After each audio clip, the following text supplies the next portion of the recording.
انہیں وہاں سے نکال دیا گیا تھا کہ تم دفع ہو جاؤ یہاں سے، فلسطین میں تم نہیں رہ سکتے۔ کوئی روس چلا گیا، کوئی ہندوستان چلا گیا، کوئی مصر چلا گیا، کوئی اور یورپ چلا گیا، پوری دنیا میں پھیل گئے۔ یہ ڈائسپورا اولاً ختم ہوا ہے حضرت عمر رضی اللہ تعالیٰ عنہ کے ہاتھ سے، جب فتح ہوا ہے یروشلم۔ اس وقت حضرت عمر نے اس کو یروشلم کو اوپن سٹی قرار دیا کہ یہاں عیسائی بھی آ سکتے ہیں، مسلمان بھی آ سکتے ہیں، یہودی بھی آ سکتے ہیں، یہ سب کا مشترک شہر ہے۔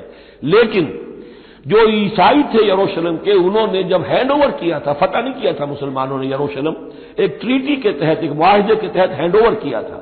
اس معاہدے میں یہ شرط انہوں نے لکھوائی تھی کہ یہودیوں کو یہاں آباد ہونے کی اجازت نہیں دیں گے۔ چنانچہ یہ اجازت تو ہو گئی حضرت عمر کے زمانے سے کہ آ سکتے ہیں، زیارت کر سکتے ہیں، لیکن یہاں رہ نہیں سکتے، پراپرٹی پرچیز نہیں کر سکتے، کوئی مکان نہیں بنا سکتے، سیٹل نہیں ہو سکتے۔ یہ رہا ہے جب تک کہ موجود رہی ہے اسلامی خلافت۔ ترکوں نے بھی اجازت نہیں دی، بڑی سے بڑی رشوتیں یہودیوں نے دینی چاہیے انہیں، اور در حقیقت خلافت کا خاتمہ جو کروایا یہودیوں نے، وہ اس لیے کہ انہیں یہ نظر آتا تھا کہ اس خلافت کے ہوتے ہوئے ہمارے لیے ممکن نہیں رہے گا کہ ہم کسی طرح بھی فلسطین میں دوبارہ آباد ہو سکیں۔ لیکن پھر برطانیہ کے جو وزیر تھا بالفور، اس کے ذریعے سے انہوں نے بالفور ڈیکلریشن 1917 میں حاصل کیا ہے۔ پھر ان کو حق ملا ہے کہ یہ یہاں آ کر جائیداد بھی خرید سکتے ہیں، سیٹل بھی ہو سکتے ہیں، اور اس کے یوں سمجھیے کہ 31 برس کے بعد پھر اسرائیل کی ریاست وجود میں آئی ہے۔ یہ تاریخ ذہن میں رہے۔ اگرچہ 1917 کے بعد سے انہیں کچھ سانس تو مل گیا ہے، اب ایک طرح سے محسوس ہوتا ہے کہ دنیا میں بڑے اقتدار پر ہیں، مٹھی بھر ہیں، یہ زیادہ سے زیادہ 13-14 ملین ہے، 1.5 کروڑ سے بھی کم، لیکن پوری دنیا کی سب معیشت جو ہے اس کا بڑا حصہ ان کے کنٹرول میں ہے۔ لیکن پھر بھی یہ سب کچھ جو ہے وہ عیسائیوں کی سپورٹ کی وجہ سے ہے۔ اگر عیسائی ان کی مدد نہ کریں تو ان کا تو یوں سمجھیے کہ ٹکڑے اڑا کر رکھ دیں عرب ایک دن میں۔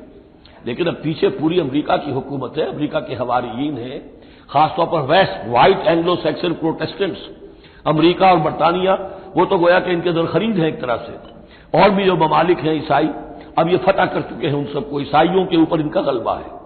اس لیے اب جو شکل ہے وہ بھی یہ ہے کہ ان کا وجود ہے یہی کہ عیسائی ہیں اوپر، اور یہ مانوی طور پر سازشی انداز میں انہیں کنٹرول کر رہے ہیں۔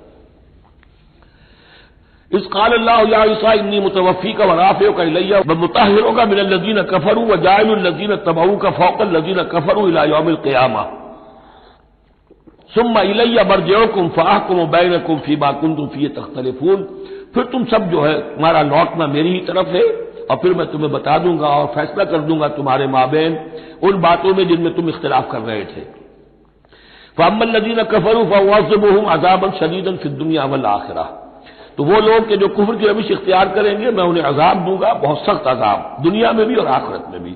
وما لهم من ناصرین، اور نہیں ہوں گے ان کے لیے کوئی مددگار۔ واما الذین آمنوا وعملوا الصالحات، اور جو ایمان لائیں گے اور نیک عمل کریں گے، فیوفیہم، اب دیکھیے وفا یوفی، دینا، پورا پورا دینا، تو ان کو وہ پورا پورا دے گا، اجورہم، ان کا اجر۔ واللہ لا يحب الظالمین، اللہ ظالموں کو پسند نہیں کرتا۔ ذالک نتلوہ علیک من الآیات والذکر الحکیم، یہ وہ چیزیں ہیں جو ہم آپ کو پڑھ کر سنا رہے ہیں، گویا کہ یہاں بھی پس منظر میں حضرت جبرائیل علیہ السلام ہے کہ یہ اللہ تعالیٰ کی آیات ہے اور ذکر حکیم ہے جو ہم آپ کو پڑھ کر سنا رہے ہیں۔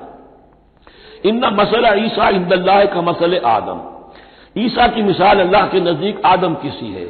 خلقہ من تراب ثم قال له کن فیکون، اسے بنایا مٹی سے پھر کہا ہو جا، وہ ہو گیا۔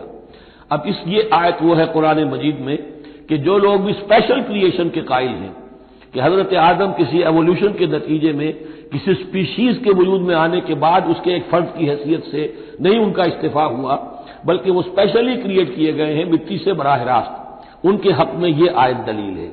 تو یہ جو بھی نظریات ہیں ابھی، کیونکہ ایوولوشن بھی ہے تو وہ بھی نظریہ ہے، تھیوری آف اسپیشل کریشن ہے وہ بھی نظریہ ہے، نظریوں کے باب میں انسان ادھر ادھر کوئی رائے رکھ سکتا ہے، ابھی یہ کوئی طے شدہ حقائق نہیں ہے۔